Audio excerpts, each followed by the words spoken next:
We are back, and we are so grateful for everybody who voted in our polls. It was absolutely awesome to see your guys' responses and your interest. Have no fear. Every episode subject that we mentioned will eventually make its way into an episode, but this week, dun dun dun, drum roll, we are going to be talking about comparison, because our winner of our poll was the one where nobody wins. And in the game of comparison, nobody wins. No. So here we are, episode 12 of Real Talk. I am Paige, writer and astrologer at Healing Spaces. I am Kristie, women's life and health coach, creator of A Strong Soul Wellness. And you can find me at A Strong Soul Wellness on Facebook and Instagram. And you can find me at Our Healing Spaces on Instagram and Facebook. We are so grateful to be back once again. And don't forget to like, comment, subscribe to our YouTube channel, Real Talk. It's, where you'll stay up to date with all of our fresh episodes. And make sure you're following us on social media so we can do more polls and you can get involved in all of our future episodes. Yeah, that was so fun. I really loved seeing the engagement. It was interesting to see who was interested in what subject matters. Mm-hmm. And it was interesting also to see what your audience is interested in, what my audience is more leans towards. Yeah. Because there's differences there. Yeah. So I think that's kind of a really cool place to start in the conversation of comparison, social media. And but it's so easy to get online. It's so easy to view what other people are doing. It's so accessible. Something very new. It didn't really get big until we were in high school. Yeah, but even then it wasn't on our phones, our phones were so different at that time. And I really am truly grateful for not having that such access to social media, having that access to people being able to interact with you so openly. And I just feel really fortunate to have not been in that generation. And now that it's so much a part of our world, it is important to talk about. It's important to talk about for us women in our 30s.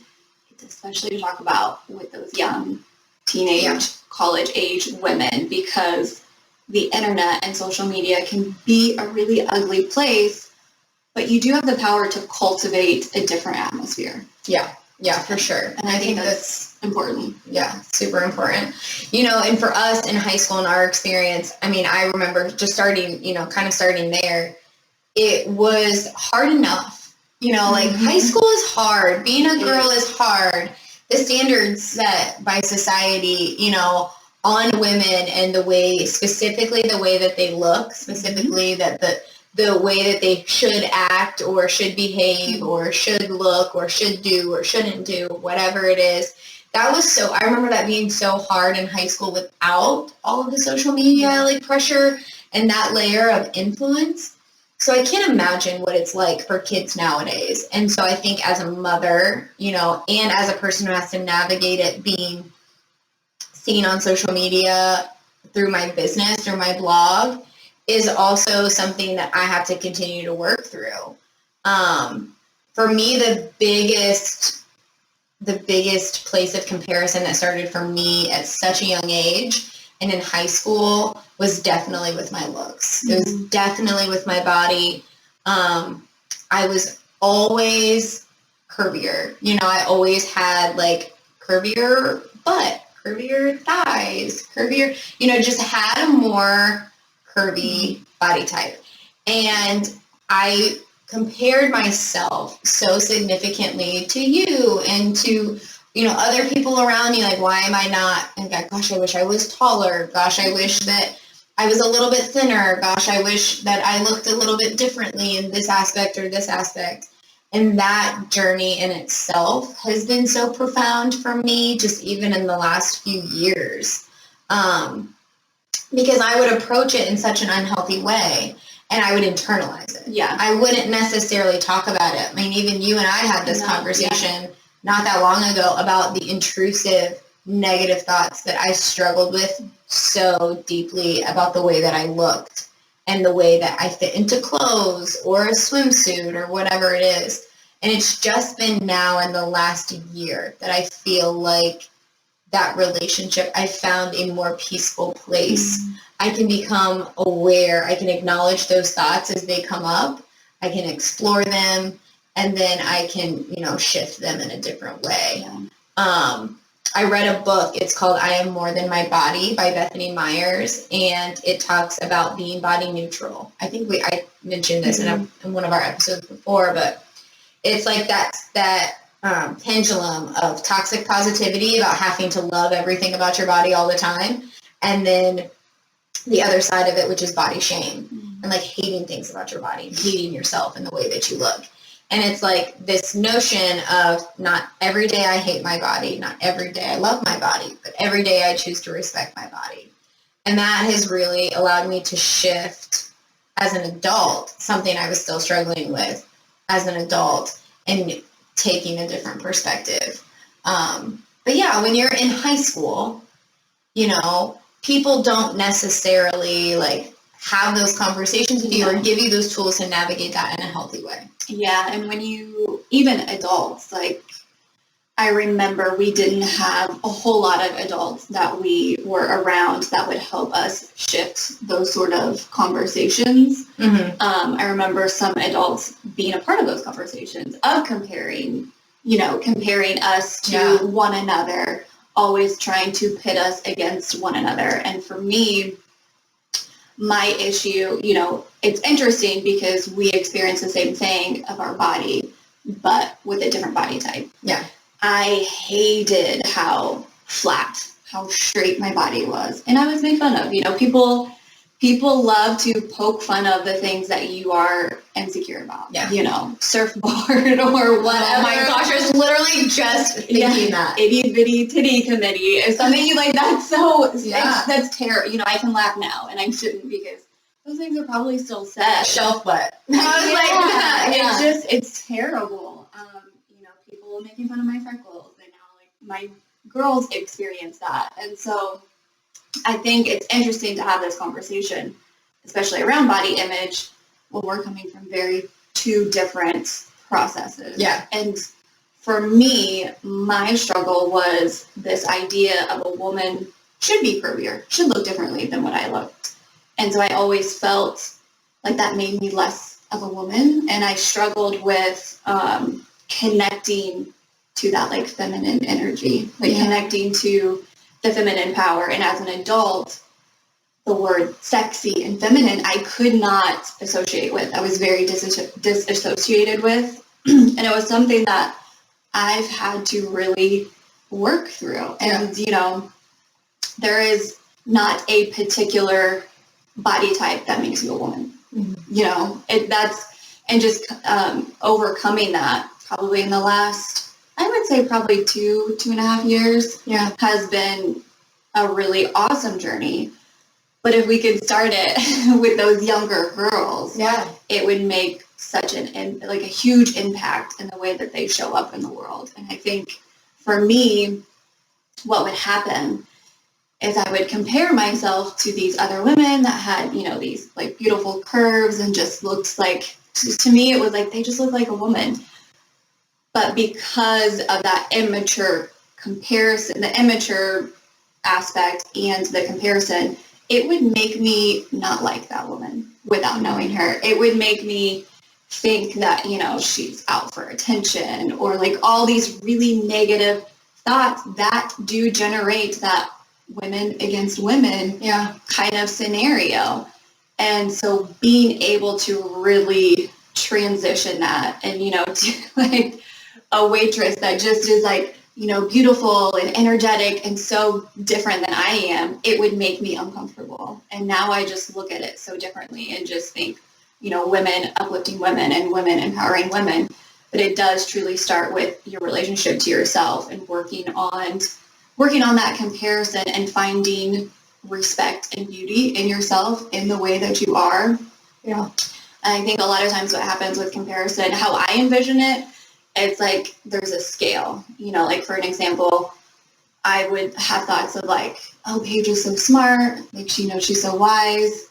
I wish I was like that. And then so it brings me down lower. And you can acknowledge the beautiful things in somebody else, but that doesn't mean you have to lower your thoughts on yourself. Yeah. They can be balanced. They can be one and the same. And that envision is something that I try to remember, that while I'm, admiring somebody else, that doesn't mean that I'm less. Yeah. Yeah, I love that. It's like a shift in perspective. Mm-hmm. It's like finding that two things can exist at the same time. Yeah. You can appreciate things about another person, and then also appreciate different things about yourself. Mm-hmm. Like, those things can exist in the differences that you have and that you are. And every body type, every version, every pieces of people's light needs to exist and has room to shine in the world, so that the next generation can grow up and honor that. Yeah. And I feel like I've had this conversation with Macy that so much of that can be created when you're young. And it's like, this girl was rude to me at school, or this girl was not kind to me, or whatever it is. And we have been told or taught, oh, she's jealous of you. Mm-hmm. Oh, she's jealous. And it's like, maybe she's just having a bad day. Yeah. Or maybe she just doesn't like you that much. Yeah. And that's, not everybody has to be friends. Not everybody has to be friends. I think but when you start planting those seeds, mm-hmm. jealousy is that jealousy notion, or that jealousy seed is oh, she's jealous of me. Mm-hmm. Or I'm jealous of her. And it's that can start that comparison game at such a young age of well, that puts me, if she's jealous of me, then that puts me above her. Mm-hmm. Or if I'm jealous of her, that puts her above me. And it's no, that's not the case. I tell Macy all the time, it's you don't have to like everybody, because not everybody is going to like you, but you can choose to be kind and treat everybody with kindness, but not everybody's going to be your people, mm-hmm. and that's okay. You don't have to add a negative connotation behind it just to give it reason, because it's that's our egos trying to protect us from rejection. Mm-hmm. We were given those messages as young kids, as young women, probably typically from other women or older women in our lives, but just people in general, because that's a way of protecting yourself or protecting another from rejection. And sometimes that can inhibit us from actually being able to process that, again, not everybody's going to like you. Mm-hmm. You don't like everybody. Yeah. But you can choose to be kind. Yeah. And you can choose to walk away from situations that are not good for you or that are not healthy for you. And I think that bringing that into the body subject is, for me, because of the way that I look, the way that people perceive mm-hmm. my face and my body, they're you have no right to have body issues. You have no right to feel insecure about the way that you look, because by societal standards, you have a nice body and you have a pretty face. Mm-hmm. That does not make those internal feelings go away. That does not make that, that just makes it feel even more shameful. Internalized even more, because you don't feel like you have a right to talk about it. When your feelings are invalidated about something so sensitive, it makes it really hard to open up about. And so I think that that's probably part of, I don't know if this is the case for you, but it's probably part of how and why I've come so far in healing that relationship, is because I've actually given it attention and not just internalized it and tried to shove it away or diet myself to death or, guilt myself into workout after workout after workout. And, being able to give it voice makes me more free of it, because it's not just living inside of me. Yeah, no, absolutely. I love that. I think for me, realizing it was probably more so when I started coaching, because something that I always tell the women that I work with is your feelings are always valid. Mm-hmm. No matter what, your feelings are always valid, and you have to step into that power so you don't allow people to take that from you. Yeah. And that is essentially, what would happen. For me, it was by social standards, I'm skinny, so I have no right to be in the health. And, when I started in the fitness world, I would get some really nasty comments anytime I would post something around fitness of that, I should eat a these really crappy things that you hear, like, oh, you need to eat more food, you're not eating enough, just this assumption that I was dieting or I was restricting, was really difficult. I mean, people can be very brutal, but this idea, like you were saying, of just because, maybe socially people assume that, or you look a certain way, attractive, skinny, whatever, that means that you should be happy with yourself. Yeah. And that's not the case. No. And that's what I struggled with. Again, that quietness, when you keep something quiet and internalize it, it creates shame. Mm-hmm. And I hated myself. I hated the way I looked. My eye, I could have named 1,000 things about myself that I did not like. Yeah. But because I never gave it voice, it was even more shame and resentment, and it projected in jealousy. It projected in really so much insecurity in my marriage and my relationship, like a huge amount of insecurity there. That's like, could be a whole topic of insecurity in relationships. And it all came down to just the perception that I had of myself. And so once I started uncovering that, and really because of the work that I do with my clients, but also having daughters has been a really beautiful gift to really assess the way that I think about myself, the way that I treat myself, the way that I talk about myself, and really kind of uncovering that this idea of self-love was non-existent for myself. And so I had to find really, really small ways to start showing myself respect. And for me, I'm trying to think how that started. I think when I finally acknowledged the negative self-talk, like looking in the mirror and just nitpicking everything, I started to try to say something that I did like about myself. Not like a complete opposite, but it was like, oh, I hate the way that my hips and waist look. It's like, well, I like my hair. Like, I have really great hair. And just being able to truthfully, without a whole lot of effort, be able to give yourself some sort of compliment in a different area of your body, that little shift started making a really small ripple effect in the way that I viewed myself in the mirror. Yeah.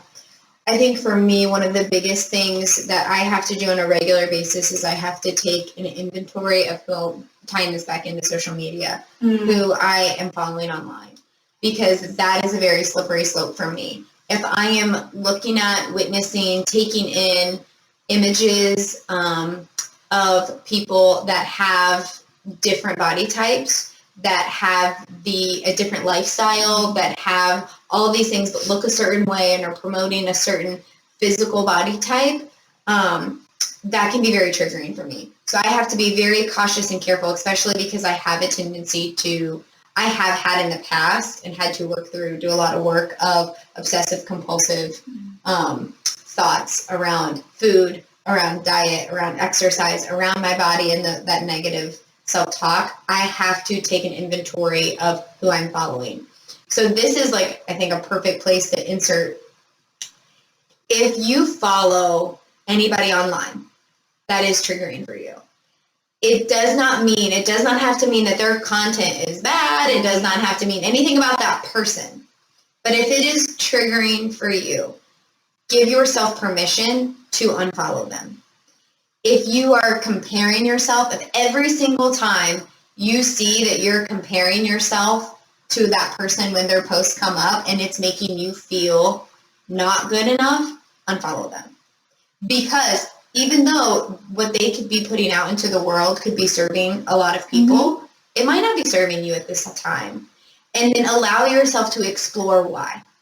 But that you don't have to do that with that constant trigger in your face. Yeah, it's really hard to do when you have that constant trigger in your face. Yeah. So eliminating that and kind of, what I said in the beginning, you can really cultivate a different environment in your feed based on who you follow and what posts you interact with. Yeah, I mean, that's for me. I follow more like mindfulness, astrology, like yoga, meditation, different things. I don't follow like a lot of people who lift weights. I don't follow a lot of like bodybuilding things. I don't follow a lot of, there's even like certain boutiques that I have followed in the past that all of their models are like, like super tall, thin, even that can be triggering for me, the way that, somebody represents their clothing line, and that's okay. Like, it doesn't mean that I don't shop there, but I just know that if I'm constantly looking and comparing how those clothes fit on that person versus how I know they would fit on me, that can become really unhealthy, especially if I'm in like a lower space, especially right before I start my cycle and things like that. Like, we have the option to be self-aware, and we have the option to be mindful of the things that, we take in. And so I think that there is so much beauty in social media. There's so much connection, but we also have a choice. We have a choice of what we digest and what we take in, and we need to take that power back. And, being able to understand our triggers and know our triggers. And then when they do, if that negative self-talk does arise, acknowledge it. Like, all right, I'm really talking to myself like shit right now. Why? Am I hungry? Am I tired? Am I getting ready to start my cycle? Yeah. And have I been like in a rabbit hole online, digesting things that aren't good for me? That alone can be so powerful. And so, stopping ourselves in that comparison game can just begin with a little bit of awareness around it. Yeah. A little bit of acknowledgement, like, hey, I'm doing this. Why am I doing this? Why am I allowing this to exist inside of me? And what can I do about it? Yeah. And what you can do about it. The social media purge is something that I encourage everybody to do. It's something I do probably almost monthly. Same. You have to keep doing it, because then you fall back into it. I've done a very good job about eliminating those accounts that make me insecure in my body. Just like women in really awesome swimsuits on an awesome beach, and it would make me just have certain thoughts about myself, about my figure. And so I've done a really good job at this point of eliminating those. The next thing that I've had to encounter is my business and growing a business online. And so like anytime, a lifestyle, relationship, whatever it is, but I have fallen in the trap of following some of these massive influencers that have this crazy following, and, they're making a huge impact, a very beneficial impact. But it would make me question, why am I even bothering? Yeah. Why, who am I to think this small town girl from Indiana is going to make a dent into helping change people's lives? And so eliminating those accounts, again, they're doing really great in the world, but it was making me question myself. Yeah. And that is not actually beneficial to the people that I work with and serve and what I want to do. So really acknowledging that it will shift. I feel like the comparison, it's always going to kind of find a place. It's always going to creep in. I think the more that social media is involved, it's just going to creep in. So that self-awareness and really taking that power of, I can do something about this. And that feels that's empowering, because I think sometimes we live in that hamster wheel and we feel like we don't have control. But when you acknowledge, oh, actually I do. Like, I have a lot of control. And I don't care if that person that triggers you is a family member. Yeah. You can unfollow. Yeah. You can block. It is okay. You get to take the steps that you need to take to really nourish and keep your soul safe. Yeah. Like, you get to do that. You have all the power to do that. And just allowing yourself to be okay with unfollowing those people, whether they're family, friends, or somebody that you've never met before. Yeah. No, it's protecting your peace is a really important. Yeah. It's a really important tool to have in your toolkit. Yeah. And, I think that it's so powerful to be able to have people in your life, to follow people online, to reach out for help, different things like that. But it's also important to know that what they are doing or how they are living is in alignment with how you desire to live in your highest version.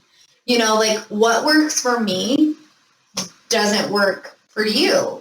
Sometimes it does, and it can intermingle. Yeah. Both of us right now are working in, with mentors, like coaches. They're very different. Their platforms are very different. but I think that it represents the differences in us and the differences in the businesses that we're creating and the work that we're doing. But what works for me might not be in alignment with what works for you, what works for, and vice versa. And so I think it's beautiful too when you can trust yourself enough to know that we have to choose what's in alignment with the life we desire to create, our definition of success, our, pursuit of our passion and our peace. And that is not going to look the same for everybody. And so I think it's really beautiful when you can honor that.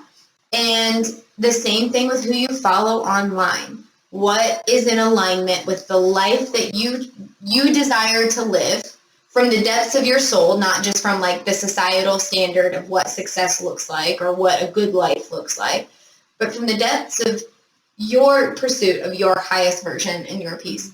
What do those people look like and how do they make you feel? Because if you're following things or you're surrounded or you're reaching out for help, but like this thing is still making you feel like garbage, like it's just, it doesn't necessarily have to mean there's anything wrong with what that person is doing or what you're doing. It just means it just might not be for you right now. Maybe not in this season, maybe not ever. And so I think like really being able to trust that you're doing things, creating things, following things, taking in things that are in alignment with where you are and not comparing it to, well, she's doing this and this is making her feel better, so it's going to like help me. Yeah. It's like, no, that's not always the case. Well, and all of that comparison can really block what your true alignment is, what your passion is, the direction that you want to take your life. When you're constantly in that midst of an environment where you're comparing yourself, it's going to block that alignment that you're seeking. And I think an exercise that helped me really early in the beginning, I would almost compare myself to somebody that didn't necessarily exist, because our brain like just takes, it's so imaginative. It literally creates stories. That's how our brain processes. It takes bits of information and creates stories. And I would have this idea of this perfect woman, this perfect mom. And so what I did, I put that idea into like a little human form. This is going to sound really weird. And I started like really like, okay, she's got the perfect hair. She's got the body, the clothes. Well, what does she do? Well, she's running around taking care of everybody else. This is the idea of the perfect perfect woman I had. She's got her hair is always done when she takes the kids, drops them off at school. She's got the perfect hair. She's got the outfit, the heels on, the best snacks, all of these things. Mm-hmm. I named her Becky. Hopefully there's not a Becky watching. I don't know why. I feel like that comes from that Beyonce song, Becky with the Good Hair. Oh, maybe. I don't know. That's like a subconscious notion that we all live with now because Beyonce has put it in our head. I don't know. Yeah. But she does all the things. And then I started really diving into, okay, but how does she feel? She's doing all these things for everybody else. How does she feel? Yeah. Probably a little exhausted. Maybe she's like, you don't actually know what is actually going on in somebody else's life. It's like, well, maybe she feels like she wishes people would do those things for her. So I started really creating this little Becky, and I was like, do I want to live her life? Yeah. Do I truly want to be like Becky? Do I want to all my time to be like, the perfect snacks for kids, the perfect everything? That's not exactly what I want. Mm-hmm. And so really being able to create that and really look at, what, that's not who I want to be. That's not the life I want to live. I want to live my life. Yeah. And I still remind myself, oh, well, that's probably like a Becky thought. And I can just flicker off. But it really helped, especially in the beginning, because when I started acknowledging that comparison was the problem with my low self-esteem, was one of the major problems with my low self-esteem, doing that helped me bring back my thought of that I was comparing, helped me come back to, the root problem of that I was really comparing myself sometimes to a person that literally doesn't exist. Yeah. I think that's really common for a lot of people. I think a lot of people do that. They create stories and assumptions they create stories and assumptions or a version of a person or themselves, whatever it is that doesn't truly exist. And that's out of alignment with who the truth of who they really are. And then they also can create stories and assumptions around people that you view online. Yeah. Like we can see this stuff online. I mean, we look at some of the most beautiful humans in the world that we saw, like celebrities that we saw and we seen as so joyful, and we're struggling, you know, like when, like with Robin Williams, like I always think about that. Like everybody always viewed him as such a happy, you know, person who made everybody laugh and so joyful. And, you know, obviously like in the place that he got to in his life was very internally unhappy. Yeah. You know, he gave so much joy to the world, but there was something inside that he was struggling with. And so I think about that all of the time. You never truly know what another person is going through. And even if they present a version of themselves online or in person or in the community, it doesn't necessarily mean that that's a reflection of their truth. And so I think that we have to take our power and our truth and move towards living in alignment with that. And Jay Shetty has this philosophy that I always like fall back on. It's when you encounter anything in this life, you know, I'm going to give a vague perception of what this philosophy is, but it's, if you look at somebody, you know, you look at somebody's life, you say you look at their relationship, and you don't desire to have a relationship like theirs, why would you want to ask their advice on relationships? So if you look at the way that somebody's relationship is with money exists, and you don't have the same values of the way that they spend their money, why would you ask them for advice on money and financials? So it's the same thing as like not necessarily being in communication, but also like what you're following online. If you get online and you're following somebody and the way that they choose to live is not in alignment with how you wish to live, why are you allowing yourself to absorb that? Why are you taking your energy and comparing your life to their life when it is not the same? You know, we were talking before this, like we're in these beautiful mentorship groups, and I think I'm the oldest in mine. One of the oldest. At 31. And it was like this question of like, how in the world did we get here to be like the older big sister, like the moms? What are we labeling ourselves as? But you know, it's like it would be so easy to compare ourselves to people who are younger than us and be like, they're already doing this work. Can you imagine if I would have been doing this work at that age? And yeah, that would be easy. But also, like, our lives are very different. Our lives happened very differently. Our lives will continue to be different. And so I trust in the evolution that my soul's had to take to be able to get to where I need to go so that I can, you know, be of service to others in a profound way. And I had to gather this skill set along the way. Their soul's evolution is different. And so I think that when we can stop comparing and we can honor the differences and the uniqueness in each other, we can honor where we are at different times. You know, I was a mother. We were both mothers at very young ages. And so in some of these people that I've worked with, some of these people that I've been in mentorship groups or my astrology apprenticeship, they don't have kids yet. You know, they might not even be in a relationship. They might be living on their own, and they have more time to do the things that I wish I had more time to do, but I don't because I'm a mother of 2 kids. And so I think that it's a beautiful thing to be able to honor, like, okay, these people, this person has made a different choice in their life, and this is what they're able to create out of that. That is beautiful magic in the world that we need. My life, my experience, my choices is also beautiful magic in the world that we can help each other to utilize and use without it turning into, like, you know, the focus of lack or loss in either situation.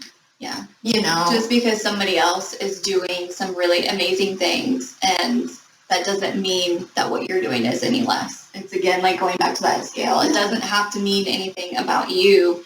The journey you've taken is the journey that you needed to create your purpose and to create the life that you want to create, not what somebody else wants to create. Yeah. And yeah, my mentor, she's younger than me. She doesn't have kids. She has this really awesome business, but what she does in the world and how she shows up for these women is really, really powerful and very impactful. And in a way, it's is something that I am inspired by. Yeah. And yeah, she doesn't have kids. She started at a much younger age than I started, but what she has created I find so beautiful, and it's a place I want to be a part of. Yeah. It also makes me want to create that for women just in a different way. Yeah. And so taking some of these people and just being inspired by them, but not making it mean something about you that you're lacking or that, there's less. Like, we can always learn from each other. Mm-hmm. And so I think that it's so important for us to switch the lens in which we view other people's successes. Mm-hmm. We don't have to look at it as a lacking in ourselves. We can just look at it as a difference. Mm-hmm. And if we're constantly in that state of comparison, if we're constantly in that state of that lack mindset, what is the work that we need to do to step out of it? Is it the people we need to unfollow? Is it the healing that we need to do? Is it the inventory of our lives that we need to take so that we can show up in a more fulfilled way? Sometimes when we get so stuck in our own lives because we don't want to let go of anything and we want to try to control everything, yeah, it's easy to have that negative mindset and to compare to what somebody else is doing online. Or to tear them down to whatever they're doing. It has nothing to do with them. Mm-hmm. Blame is a really easy game to play. And we can point fingers. We've all done it. But what's powerful, blame is easy. But what's fucking powerful is when we can take the accountability that we need to take responsibility for our own lives so that we can step into our own power. And so that we can create the life that is in alignment with our truth. Yeah. And when I think of blaming, what you need to do is immediately put up the mirror. Yeah. As soon as you're trying to point to somebody else, to blame somebody else, to blame life in general, just envision putting a mirror up to find what it is inside of you that's making you feel that way. Because I promise you're going to see something that is not aligned within you, that's making you react in that sort of way. And I can promise you that because I've been there. Again, that comparison led me to just I wasn't a woman's woman. I tore women down, in my thoughts, not necessarily always in action, but if I found her more beautiful than me, or just more energetic and magnetic, there was something wrong with her. Mm-hmm. And until I put up that mirror to really uncover what I needed to heal, which was my self-esteem, my self-worth, I couldn't change that view of other people. And I wouldn't have been able to create the business that I've created, because now I'm in women empowerment, basically. So putting up that mirror is really freaking scary. Yeah, it is. But it can be life-changing, because what it'll do, it'll make you change the way you feel. Yeah. And that, to me, waking up and feeling differently about yourself, about life, about the world, that is a beautiful gift. And then that's when you can start making real change just in your family or in life, and changing other people's lives, whatever you envision for yourself. But it can just be a change for yourself. Yeah. Yeah. Well, and when you can embody that, and when you can offer that love and that nurturing to yourself first, instead of placing blame externally or comparison externally, you care less about what other people are doing or how other people look or are perceived. Mm-hmm. It's I feel safe within myself, within my body. That's the thing with me and my relationship to my physical body. It's if I can look at myself, and on those days that I'm having some of those negative thoughts or feeling a certain way, it's all right, what can I do today to honor my body? What can I be grateful for? I'm still breathing, number one. I'm still here.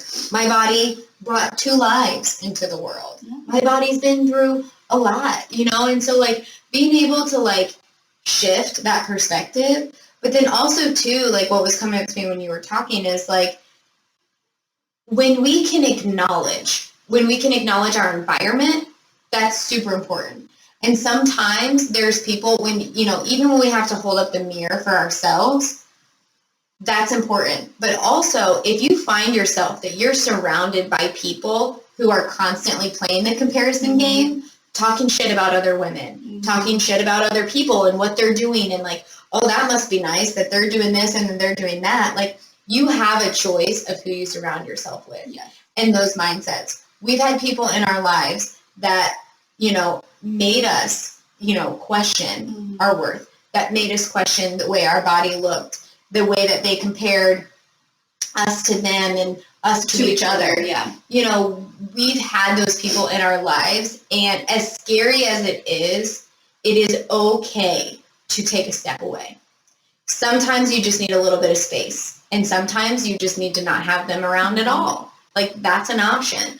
But you have the right to stand up for and voice the things that you're no longer going to be a part of. If you hear somebody talking, using degrading terms in regards to women or to themselves, like, I've had people that I've been around and they're like, oh my gosh, I'm so fat. Oh my gosh, I'm so this, I'm so that.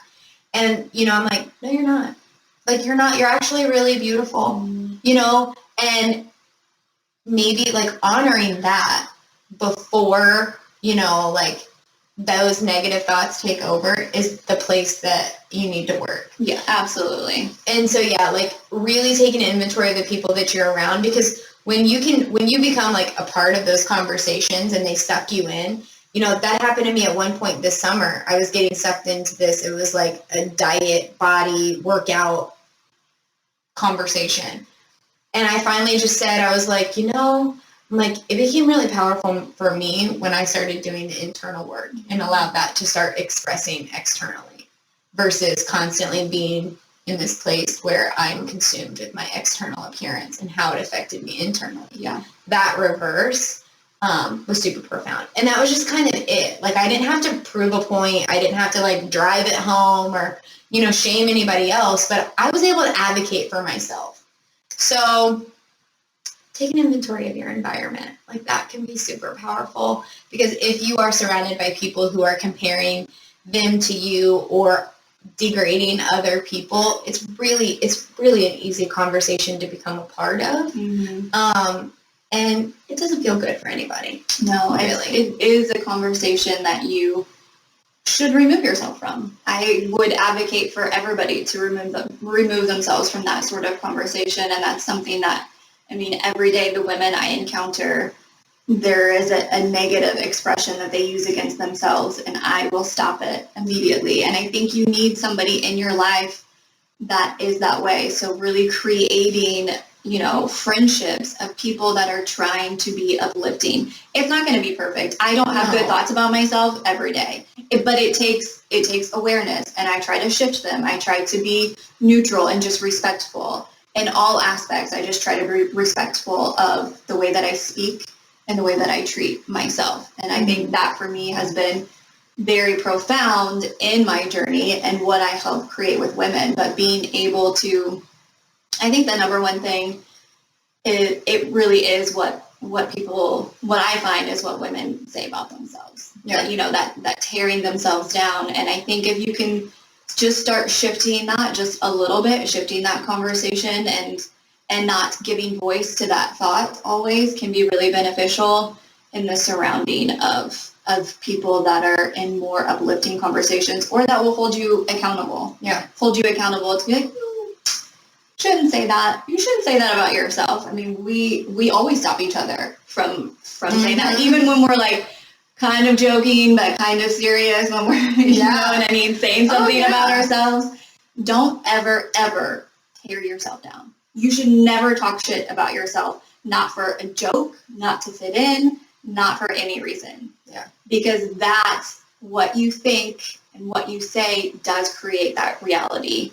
And I think once you can start changing that internal world and changing that reality of just having different thoughts, more respectful thoughts that you would tell maybe a niece or a friend or a daughter, that's when you can make some really beautiful, beautiful changes. Yeah. Or the little girl inside. Yeah. Or the little boy too. Whoever, that little inner child, I have a picture of myself as a little girl up on my fridge. because it's a constant reminder for me when I am being really hard on myself. Like, would I say these messages to her? Would I say this to her? What does she need to hear? What does she need to hear? Yeah, that's a beautiful, beautiful question. Because, yeah, it is. It does not, it literally is where nobody wins. Nobody wins. Nobody wins when you're constantly comparing and degrading yourself and, you know, doing it for the sake of other people's comfort and, you know, just really being able to step out of that game. The more awareness we have, the more conversations like this we have, the more that we choose to stop being a part of those conversations. Collectively, we change the pattern. Collectively, we set a new standard for what it means to love ourselves and to respect others and to change our relationships with our bodies. We don't have to be on one end of the pendulum or the other. You know, we're trying to like meet in the middle. And that is where we truly unlock our magic and our uniqueness and the differences between, you know, what we look like, each of us looks like, and the differences between how we feel and what we're meant to create and how we're meant to evolve. So that's a beautiful example and new path for the younger generation. So when you walk away from this and you start having different thoughts about women and you start empowering them and lifting them up, I want you to do that for yourself. I want you to lift yourself up. It is okay to give yourself compliments. It's okay to lift yourself up and empower yourself because you deserve that. You deserve it as much as the other woman that you think deserves that. You deserve it just as much. Yeah. I love that. I think that's great. Yeah. Well, thank you so much for joining us for another episode. As always, if you have any questions, if you have any conversations that you want to have, our DMs are always open. Please like, comment, and subscribe. We cannot wait to share more of these vulnerable conversations with you. And I hope that you all have a beautiful day and something in this conversation resonated with your heart. Yes, thank you once again for being here. Don't forget to follow us on Instagram and Facebook. I'm at A Strong Soul Wellness. Paige is at Our Healing Spaces. So thank you so much for being here. Have a beautiful day.